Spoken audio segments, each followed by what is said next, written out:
یا ایھا الذین آمنوا استعینوا بالصبر والصلاۃ ان اللہ مع الصابرین۔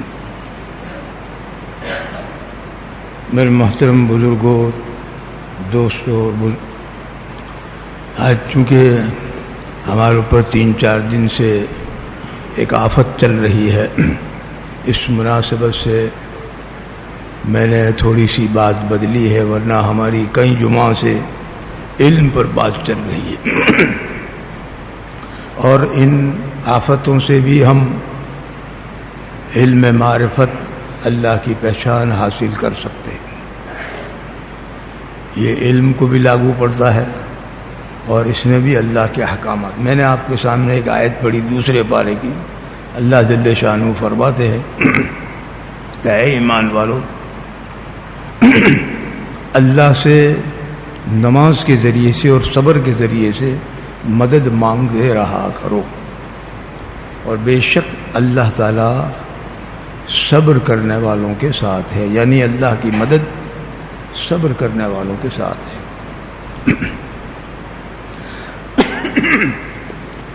دنیا ویسے بھی مصیبت کی جگہ ہے ہی، دنیا ویسے بھی آزمائش کی جگہ ہے ہی۔ اسی رکوع کے اندر جو میں نے آپ کے سامنے آیت پڑھی، آگے اللہ تعالیٰ فرماتے ہیں وَلَنَبْلُوَنَّكُمْ بِشَيْءٍ مِّنَ الْخَوْفِ وَالْجُوعِ وَنَقْصٍ مِّنَ الْأَمْوَالِ وَالْأَنفُسِ وَالثَّمَرَاتِ وَبَشِّرِ الصَّابِرِينَ الَّذِينَ إِذَا أَصَابَتْهُم مُّصِيبَةٌ قَالُوا إِنَّا لِلَّهِ وَإِنَّا إِلَيْهِ رَاجِعُونَ، یعنی ہم ضرور بے ضرور تم کو آزمائیں گے، مصیبت میں، تکلیف میں، پریشانیوں میں ڈال کر، آزمائشوں میں ڈال کر آزمائیں گے،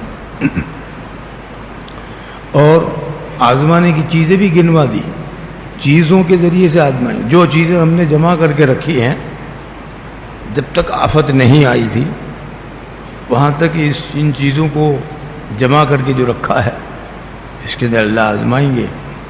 گھر کی بکری، سامان، کاروبار، یہ سب چیزوں میں آ جاتا ہے، اس میں تم کو آزمائیں گے، اور خوف سے آزمائیں گے کہ یہ سارا میرا چلا گیا تو میرا کیا ہوگا، میری دنیا لٹ گئی، میرا سامان لٹ گیا، میں بے گھر ہو گیا تو میرا کیا ہوگا۔ آزمائش، اللہ آزمائش کے اس کے اندر آزمائش میں ڈالیں گے۔ والجوع، اور بھوک مرا لائیں گے، قحط سالی لائیں گے، اور یہ تو آپ حضرات جانتے ہی ہیں کہ قحط سالی خشکی کی بھی ہوتی ہے اور تری کی بھی ہوتی ہے۔ بارش کا زیادہ آ جانا یہ بھی قحط سالی کا ذریعہ ہو جاتا ہے، اور بارش کا رک جانا یہ بھی قحط سالی کا ذریعہ ہو جاتا ہے۔ مہنگواری کا بڑھ جانا یہ بھی قحط سالی کا ذریعہ ہو جاتا ہے، اور بہت زیادہ مال کی فراوانی ہو جانا یہ بھی قحط سالی کا ذریعہ ہو جاتا ہے۔ پیسہ ایک پارٹی مالداروں کے پاس جمع ہو جائے تو غریبوں کے لیے قحط سالی ہے۔ خیر، تو اس قسم کی چیزوں سے اللہ پاک تمہاری جانوں کو لیں گے۔ کسی کا باپ چلا گیا، کسی کا بیٹا چلی گئی، کسی کی بیوی چلی گئی، لے لیں گے، اللہ آزمائیں گے، آزمائش کے۔ تو یہ ساری چیزیں آزمائش کی، اور تمہاری کھیتی میں نقصان ڈالیں، تمہارے مال میں نقصان ڈالیں گے، ہم ڈالیں، اللہ کہتے ہیں۔ اللہ نے ان مصیبتوں کے ذریعے سے بھی اپنی طرف متوجہ کیا ہے ان آزمائشوں، اور وہی بندہ کامیاب ہے، وہی مسلمان کامیاب ہے کہ ان مصیبتوں کے ذریعے سے اللہ کی طرف متوجہ ہو۔ اور سنت بھی یہی ہے، جناب محمد الرسول اللہ صلی اللہ علیہ وسلم جب کوئی زوردار آندھی آ جاتی تھی، طوفان آ جاتا تھا، تو فوراً مسجد کی طرف لوگ 2 رکعت نماز پڑھتے تھے، دعا کرتے تھے اور صدقہ دیتے تھے۔ یہ اور بہت زیادہ، اس سے بھی بڑی مصیبت ہے تو پھر اس کے اندر میرے دوستوں بزرگوں تکبیر کہتے، حضرت عمر کے زمانے میں ایک جگہ آگ لگ گئی بہت زوردار، آگ بڑھ رہی تھی، بجھ ہی نہیں رہی تھی. کہا تکبیر دو، سب نے اللہ اکبر اللہ اکبر اللہ اکبر کہنا شروع کیا، آگ بجھ گئی. ایسے ہی اذان دینا، اذان جیسے اپنے یہاں سے پہلے بھی ایک مرتبہ طوفان آیا تھا، میں اس وقت یہاں لوہار واڑے میں رہتا تھا، اس سے بھی زیادہ سخت تھا. کئی لوگوں کی بیچاروں کی واڑیاں برباد ہو گئی تھیں، کئی برسوں کی نالیاں ایسے سو گئی تھیں کہ اٹھنے کا نام ہی نہیں لے گئے. بعض لوگ تو کھیتوں پہ جا کے باقاعدہ روئے. نہیں، اس موقع پر ضرور نقصان ہوتا ہے، صدمہ ہر ایک کو ہوتا ہے، انسان ہے، لیکن مصیبت میں کامیاب انسان وہ ہے جو اللہ کی طرف متوجہ ہو. وہی مصیبت اس کے لیے خیر ہے. اور اگر وہ مصیبت اس کو چیزوں کی طرف لے گئی، مال کی طرف لے گئی، اللہ سے دور کر دیا، کوئی بھی مصیبت، کوئی بھی اس کو اللہ سے دور کر دیا، یہ اس کے لیے خیر نہیں ہے، شر ہے. یہ اس کے لیے نقصان کا سبب بنے گا. اس لیے اللہ کے نبی پاک کی سنت یہ ہے کہ اس میں اللہ کی طرف متوجہ ہوں. مسجد میں جانے کا مطلب یہ ہے کہ چاہے گھر ہو، عورتیں ہیں، مرد ہیں، گھر سے نہیں نکل سکتے، گھروں میں 2 رکعت ضرور اللہ سے پڑھ کے مانگے. اور میں نے جو آیت آپ کے سامنے پڑھی، اس میں بھی اللہ یہ حکم، یا ایھا الذین آمنوا استعینوا بالصبر، صبر کے ذریعے اور نماز کے ذریعے اللہ سے مدد مانگو. اللہ نے حکم دیا ہے. کتنا اچھا اللہ نے ہمیں مذہب و دین دیا ہے کہ مصیبتوں میں بھی ہم اللہ سے دور نہیں رہ سکتے، مصیبتوں میں بھی ہم اللہ سے مانگ سکتے ہیں. کتنا اچھا مذہب دیا. یہ کسی مذہب میں نہیں ہے، کسی مذہب میں نہیں. یہ صرف اسلام کی خوبی ہے.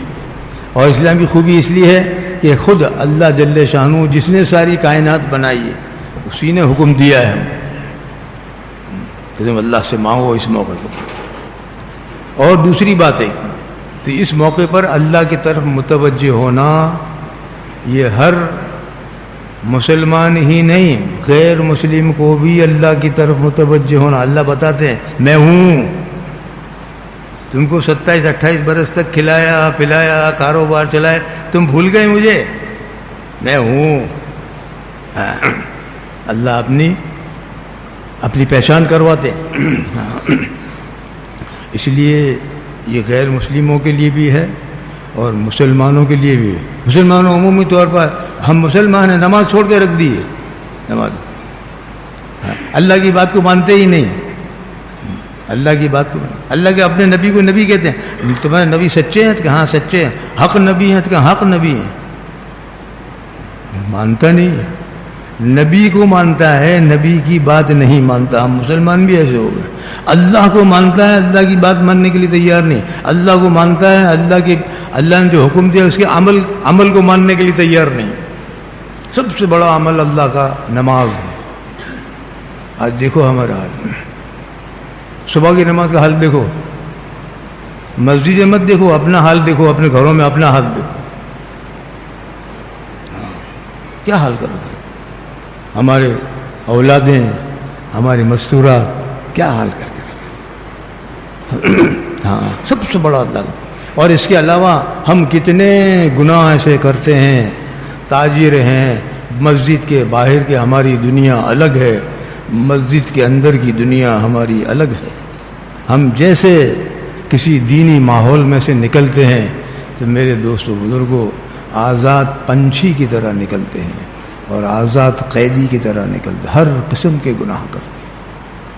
اور اللہ تعالیٰ نے بھی ایک جگہ فرمایا ہے کہ مصیبتیں 3 وجہ سے آتی ہیں. ایک تو مصیبت میرے دوستوں بزرگوں اللہ تعالیٰ کے حکم کی وجہ سے کوئی تکلیف آ گئی اور یہ اٹھا رہا ہے، تو یہ اضطراری تکلیف ہے. اور ایک ہے اختیاری تکلیف. اختیاری چاہ کر کے، جیسے نماز کے لیے تکلیف اٹھانا، روزے کے لیے تکلیف اٹھانا، اللہ کے راستے میں نکلنے کے لیے تکلیف اٹھانا، حج کے لیے جا رہا ہے حج کے لیے تکلیف اٹھانا، یہ سب اختیاری تکلیفات ہیں.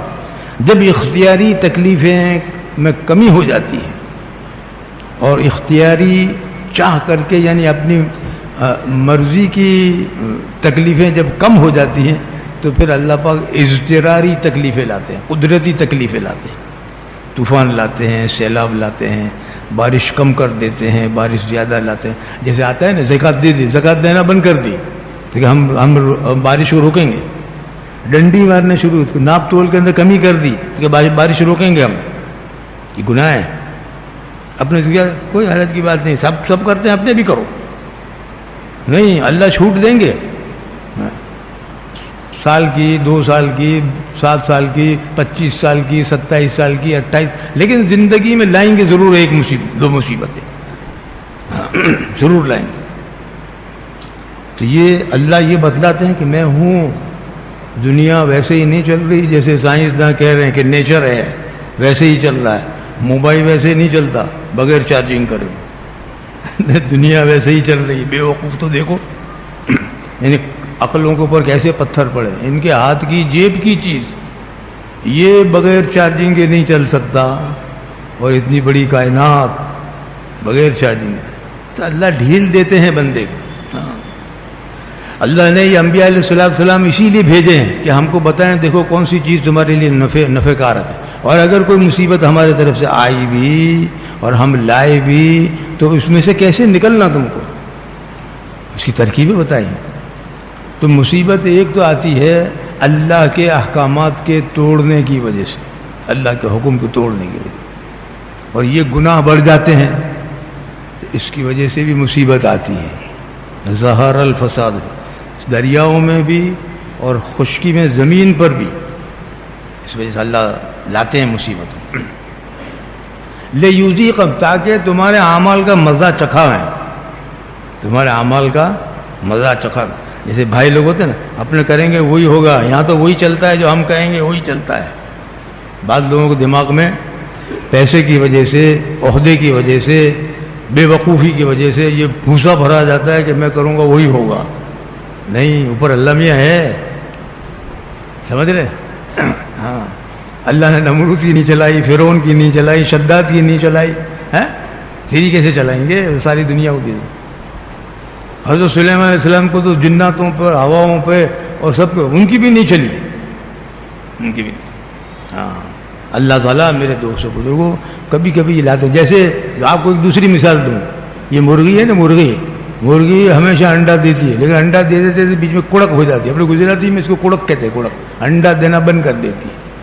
تو بھائی مرغی انڈا ہمیشہ دینا چاہیے، کیوں نہیں دیتی؟ کیوں بند کر دی؟ ہم نے بزرگوں نے سنا کہ یہ کڑک اس لیے ہوئی کہ اللہ تجھے بتا رہے ہیں کہ میں نہیں دے رہی، اللہ کے حکم سے دے رہی تھی. ہاں، جیسے بھینس، گائے دودھ دیتے، دودھ وہی بیچارہ بعد دودھ دیتے تو انجیکشن مارو انجیکشن مار کے لو. وہ بھینس، گائے دودھ نہیں دیتی، اللہ دیتے. کبھی بند کر دیتی. تم دوائیں کر کر کے تھک جاؤ، تم تعویذ کر کر کے تھک جاؤ، لیکن بھینس نہیں دینا، نہیں دے گی، اللہ کی طرف سے بند ہوتا ہے. کڑک اللہ کرتے، بند کر دیں. ایسے کاروبار کہ موڑی ہوگی تو کاروبار چلے گا، نہیں، موڑی ہوگی تو بھی اللہ تعالیٰ کاروبار کو بند کر سکتے ہیں، کاروبار میں نقصان لا سکتے ہیں، لاتے ہیں. یہ اللہ بتاتے کہ میں ہوں پیچھے، تو مجھے مت بھول، میں پیچھے ہوں. اور پھر بھی نہیں مانتا تو پھر 28 سال 25 سال 20 سال کے بعد ایسے طوفان لاتے ہیں کہ دیکھ یہ کائنات کو میں چلا رہا ہوں، تو نہیں چلا رہا. گھر میں چلا رہا ہوں، تو نہیں چلا رہا. کاروبار تو نہیں چلا رہا، میں چلا رہا ہوں. یہ اللہ بتاتے ہیں. تو اس موقع پر میرے دوستوں بزرگوں، اللہ کا حکم یہ ہے کہ آدمی اگر مصیبت آئی ہے تو صبر کر لے.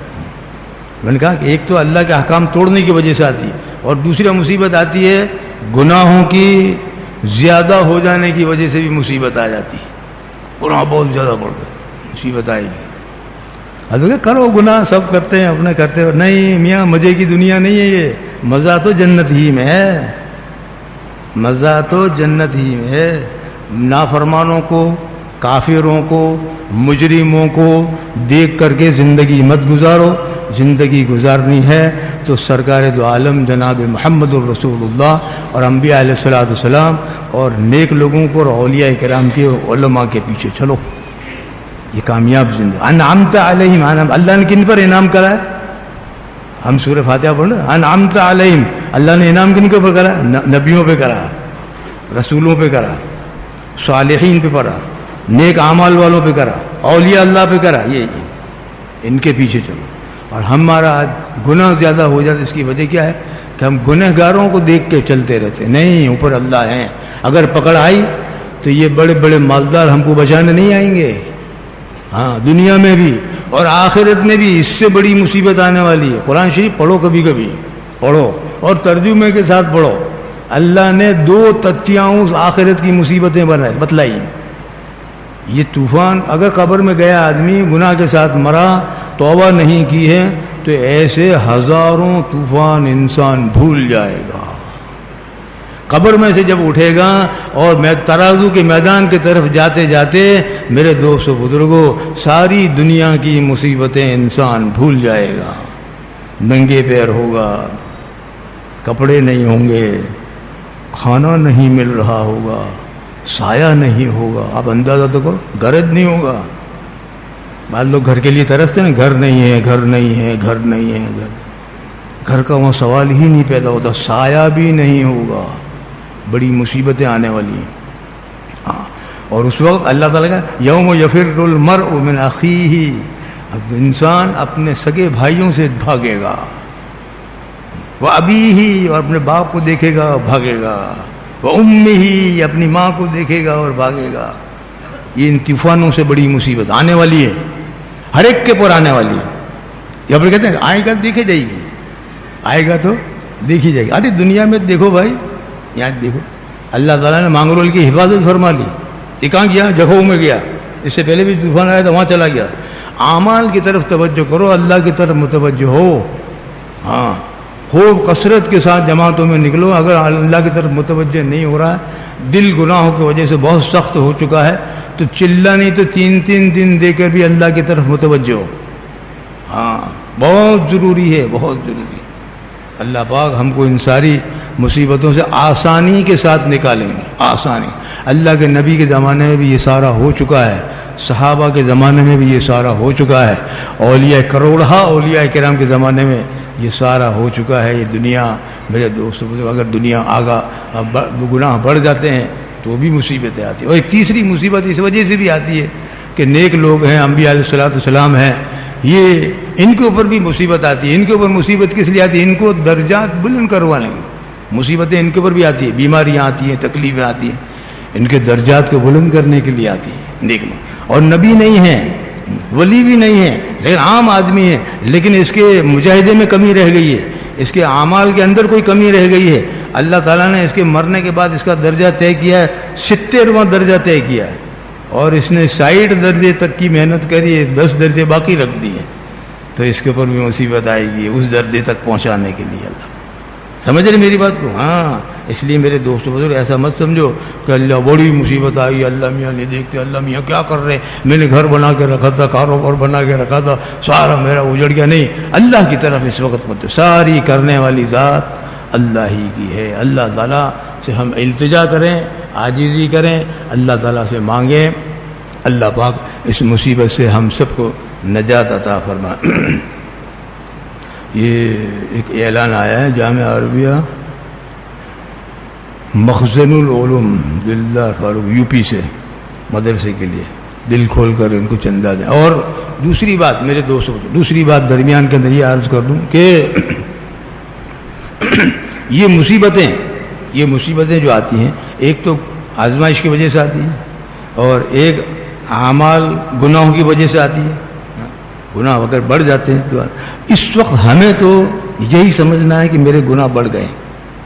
ہاں، بعض لوگ سوچتے ہیں کہ اپنے گناہ کیا بڑھ گئے ہوں گے. یار نہیں، اپنے گناہ بڑھ گئے. ہم آخری زمانے سے گزر رہے ہیں.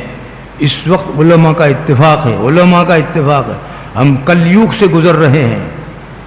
کلیوگ سمجھتے ہو؟ آخری زمانہ ہے. ہاں، بیٹا باپ کا نہیں ہوگا، بیٹی ماں کی نہیں ہوگی، اس زمانے سے گزر رہے ہیں. ہمارے امیروں کی نافرمانی کی جائے گی، اس زمانے سے ہم گزر رہے ہیں. بیوی شوہر کی نافرمانی کرے گی.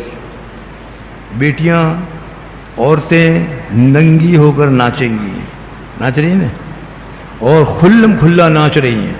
اگرچہ ہماری بیٹیاں نہیں ناچ رہی، لیکن دوسروں کی بھی بیٹیاں ہم ناچتے ہوئے دیکھتے ہیں، اور ان کا دیکھا دیکھی ہماری عورتیں بگڑ رہی ہیں، عریانیت لا رہی ہیں۔ اللہ کے نبی نے فرمایا جب عام طور پر میوزک بڑھ جائے گا اور جب عریانیت دنگاپن بڑھ جائے گا تو اس وقت تم آندھیوں کا انتظار کریو۔ ہمارے نبی فرما رہے ہیں اس وقت آندھیوں طوفانوں کا انتظار کریو۔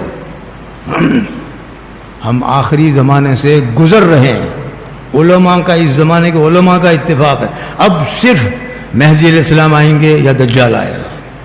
ہاں دجال آئے گا اور مہدی علیہ السلام آئیں گے۔ اس لیے دین کی تو اس سے پہلے بھی ضرورت تھی، کل یگ سے پہلے بھی دین کی ضرورت تھی، اسی لیے اللہ نے دین ہم کو دیا ہے۔ لیکن جب کل یگ آ چکا ہو، گناہ عام طور پر ہونے لگے ہوں، تو ایسے زمانے میں تو ہم سب کو اللہ کی طرف متوجہ ہو کر گناہ کو چھوڑنا چاہیے۔ تو کسی نے پوچھا کہ اس کو گناہ کو چھوڑنے کے لیے کیا کریں، تو بزرگوں نے فرمایا کہ توبہ کرو، توبہ، ہاں اس کا بہترین علاج توبہ ہے۔ یا تو بزرگوں کی خدمت میں بیٹھ کے کسی کے ہاتھ میں ہاتھ دے دو، مرید ہو جاؤ، وہ کہیں کہ میرے اتنے میرے گناہ ہو چکے، میں کیا کروں، پوچھو ان کو، وہ کہیں کہ توبہ کر لو، توبہ کر لینی چاہیے۔ یا پھر جماعتوں میں جاؤ، جماعتوں میں نکل کر کے اللہ نہیں، اے اللہ میں بہت گنہگار، میں توبہ کرتا ہوں، اب سے یہ گناہ نہیں کروں گا، اب سے نماز نہیں چھوڑوں گا، اب سے فلاں گناہ نہیں کروں گا، فلاں گناہ نہیں کروں گا، فلاں گناہ نہیں، اے اللہ میں سارے گناہوں سے توبہ کر رہا ہوں۔ توبہ، میں نے آپ کو شاید ایک مرتبہ کہا تھا اس جمعہ مسجد کے خطبے ہی میں کہ میں ایک مرتبہ جو عمرے میں گیا نا، تو یہ کون سا سال تھا یہ مجھے یاد نہیں رہا، لیکن وہاں ایک حکیم استغفر اللہ ان کا نام تھا، اللہ کے ولی تھے، بزرگ تھے وہ، حکیم استغفر اللہ۔ ہاں یہ گیا تھا کس وقت، یہ بھاؤ نگر میں جب زلزلے بہت آئے، اس وقت اپنے جو زلزلہ ہے سے کم 300 350 جھٹکے لگ چکے تھے۔ تو کچھ ساتھیوں نے سوچا کہ مفتی صاحب اپنوں کو جا کے دعا کرنی چاہیے اللہ سے۔ ان کے ضرور، تو اپنے عمرے میں جائیں گے، وہاں جا کے دعا کریں اللہ سے۔ ان کے ضرور چلو۔ تو 11 آدمی کی ہماری جماعت بنی، ہم گئے۔ اب جیسے ہم دوسرا یا تیسرا دن تھا، میں آگے کی صف میں تھا، وہ بزرگ پیچھے کی صف میں تھے۔ میرے پیٹھ سلام پھرانا، امام صاحب نے سلام پھرایا تو میری پیٹھ پر ہاتھ مارا، اور انہوں نے پوچھا کہ آپ کہاں سے آئے ہو؟ ان کے حضرت انڈیا سے آئے ہیں۔ تو انڈیا تو بہت بڑا ہے، ہندوستان میں کہاں سے آئے ہو؟ میں حضرت گجرات سے آیا۔ تو گجرات تو بہت بڑا ہے، گجرات میں کہاں سے آئے؟ میں کہا کاٹھیا واڑ سے آئے۔ تو کاٹھیا واڑ تو بہت بڑا ہے، تم کہاں سے آئے ہو؟ میں کہا ہم حضرت مانگلو سے آئے ہیں۔ تو کس لیے آنا ہوا ہے؟ میں نے کہا بھاؤ نگر کے اندر اتنے زلزلے کے اتنے سارے جھٹکے آئے ہیں، تو دعا کے لیے آئے ہیں۔ تو پہلی جملہ ان کی زبان سے یہ نکلا کہ زلزلہ تو آئے گا۔ کیا فرمایا بزرگ نے؟ میرے ان کی کوئی ملاقات نہیں، پہلی ملاقات ہوئی۔ فرمانے لگے زلزلہ تو آئے گا۔ میں نے کہا یا اللہ، اور پھر یہ بھی خوب روئے، ہم کو بھی رلائے، خوب روئے۔ اور پھر جب ان کے دل کو تھوڑی تسکین ہوئی تو پھر فرمانے من کہ حضرت دعا تو کر سکتے کہ چلو دعا تو اپنے کریں گے، ایک اور بزرگ کے پاس چلو۔ تو وہاں سے نوافل سے فارغ ہونے کے بعد ہم گئے، حضرت شیخ مولانا زکریا صاحب رحمۃ اللہ کے خلیفہ تھے، ان کی خدمت میں لے گئے۔ تو وہاں ذکر کی مجلس چالو تھی، اللہ اللہ اللہ اللہ اللہ اللہ کا ذکر چالو تھا۔ ہم پہنچے، ہم بھی بیٹھ گئے، ذکر کرنے لگ گئے۔ ذکر ختم ہوا تو یہ حکیم استغفر اللہ صاحب نے حضرت شیخ کے خلیفہ کو عرض کیا کہ یہ لوگ گجرات سے کاٹھیا واڑ سے آئے ہوئے ہیں اور دعا کے لیے آئے ہیں، ان کے یہاں زلزلے کے جھٹکے بہت آ رہے ہیں۔ تو وہ بزرگ ہمارے ساتھ میں تھے، حکیم استغفر اللہ۔ فوراً حضرت شیخ کے خلیفہ بھی بولے کہ زلزلہ تو آئے گا۔ یا اللہ، ہم پھر رونے لگے، لیکن انہوں نے فرمایا کہ پھر بھی دعا تو کرنی چاہیے، اللہ سنت ہے، دعا کرنی چاہیے۔ تو ہم سب نے، وہ مجلس ذکر کرنے والوں نے بھی اور ہم نے بیٹھ کر کے میرے دوست و بزرگوں اس مجلس کے اندر دعا کی۔ اللہ پاک نے میرے دوست و بزرگوں یہ زلزلہ میں حکیم استغفر اللہ صاحب سے جو بعد میں بات ہوئی نا، اس کے اوپر سے میں کہہ رہا ہوں کہ یہ آنے والا تھا کہیں نہ، اللہ نے بھیج دیا کش میں۔ سمجھ رہے میری بات کو؟ ہاں، جہاں گناہ سب سے زیادہ بڑھ جاتے ہیں وہاں اس قسم کی چیزیں آتی ہیں۔ ماں عائشہ سے کسی نے پوچھا، حدیث ہے، ماں عائشہ سے نے پوچھا کہ یہ زلزلے کیوں آتے ہیں؟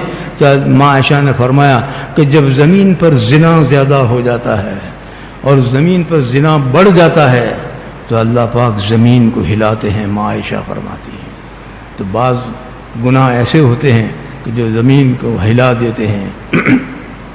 اذا زلزلت الارض پڑھو کبھی کبھی، اذا زلزلت الارض زلزالہا واخرجت الارض اثقالہا، ہم زمین کو ہلانے کے طور پر ہلائیں گے، قیامت کے دن اس سے بڑی مصیبت آنے والی ہے میرے دوستوں۔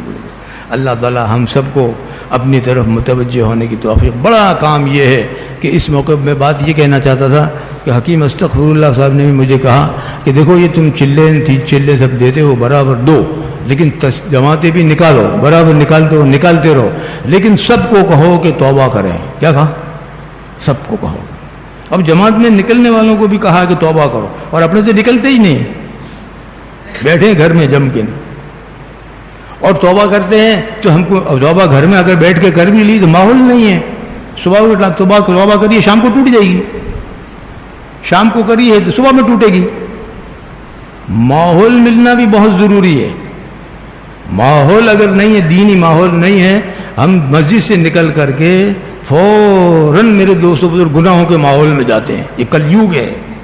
ہاں، نافرمانوں کے ساتھ بیٹھنا ہے ہم کو، گنہگاروں کے ساتھ بیٹھنا ہے ہم کو، اللہ کے نافرمانوں کے ساتھ میں بیٹھنا ہے ہم کو۔ اس لیے میرے دوستوں بزرگ اللہ سے ڈریں اور ہمیشہ توبہ کرتے ہیں۔ اور میری رائے یہ ہے کہ اللہ کے راستے میں نکل کر کے بار بار، ایک مرتبہ 3 دن نہیں، ایک چلہ نہیں، بار بار چلے لگا کے اللہ کے سامنے اپنے گناہوں سے توبہ کریں۔ اے اللہ مجھے معاف کر دے، مجھ سے جتنے گناہ ہوئے وہ بھی معاف کر دے۔ اے اللہ یہ امت سے جتنے گناہ ہو رہے ہیں اے اللہ ان کے بھی معاف فرما، پوری امت کو معاف فرما۔ جناب محمد الرسول اللہ صلی اللہ علیہ وسلم معصوم تھے اور آپ کو سب خبر تھی امت کی، اس کے باوجود بھی میرے دوست بزرگوں آپ خود بھی اپنے لیے استغفار کرتے تھے اور اپنی امت کے لیے بھی استغفار۔ اے اللہ میری امت کو بھی معاف کر دے، اے اللہ میری امت کو بھی معاف کر دے۔ سکرات کے وقت یہ نبی اپنے اللہ کے نبی امت کو بھولے نہیں، اے اللہ میری امت کو معاف کر دے، اے نماز الصلاۃ، اے اللہ میری امت کو معاف کر دے، یا اللہ میری امت کو معاف کر دے۔ اس موقع پر بھی امت کو یاد رکھیے۔ اور قربانی کے دنوں میں ہم 1 بکرا 2 بکرے کر کے خوش ہو جاتے ہیں، بہت بڑی قربانی کر دی۔ اللہ کے نبی پاک صلی اللہ علیہ وسلم ہر قربانی کے موقع پر 100 اونٹ امت کے لیے قربان کرتے تھے، امت کے لیے۔ ہم عیسیٰ علیہ السلام کے لیے بکرے کرتے ہیں، اپنے لیے بکرے کرتے، کبھی اپنے نبی اپنے کو یاد آتے ہیں؟ نہیں کر دیا عیسیٰ علیہ السلام۔ میرے دوستوں بزرگوں اپنے نبی کے بھی عیسیٰ علیہ السلام کے لیے اللہ تعالیٰ نے اگر مال دیا ہے تو اس میں سے خرچ کرنا چاہیے اللہ جل شانہ۔ اور یہ سب اس لیے کہ اللہ پاک ہم سب کو صحیح معنی میں سچی توبہ نصیب فرمائے۔ اللہ پاک مجھے بھی اور ہم سب کو توبہ نصیب فرمائے۔ واقول قولی ھذا واستغفر